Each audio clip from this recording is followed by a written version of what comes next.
Good morning. US stocks rose on Tuesday as oil prices lifted energy shares and investors were upbeat about the overall profits recovery, even as some high-profile results fell short of lofty expectations. Today we expect a follow-through rally at the start.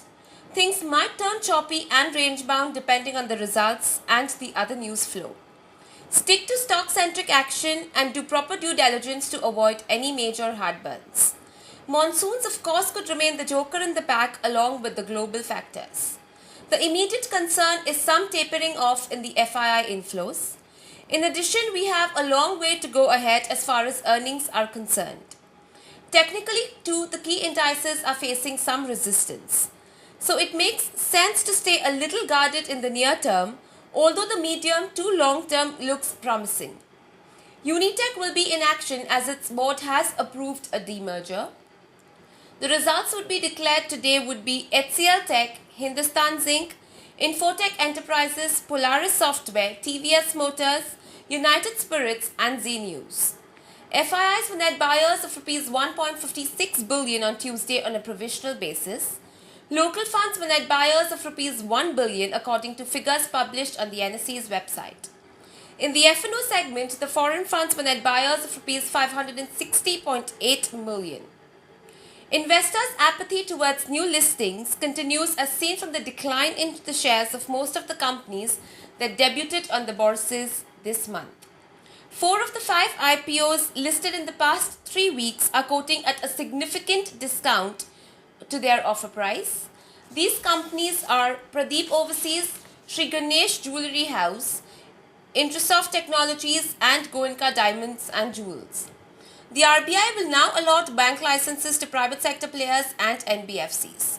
In an effort to promote the corporate bond market, the RBI has permitted banks to treat their exposure to unlisted non-statutory liquidity ratio debt securities as an investment in listed securities at the time of making investments. The RBI has made registration of core investment companies with assets of over Rs 1 billion mandatory. The RBI announced that it will allow banks to treat annuity payments and toll collection rights for highways built on BOT model as secured loans. MCS Stock Exchange is likely to start trading in equities in the next 2 to 3 months, a top company official said. The Department of Pharmaceuticals has declined the Commerce Ministry's proposal to incorporate intellectual property protection clauses which go beyond the existing rules as a part of free trade agreements being negotiated with the European Union and Japan. Gujarat government plans to set up a dedicated SEZ for offsets in the defense sector.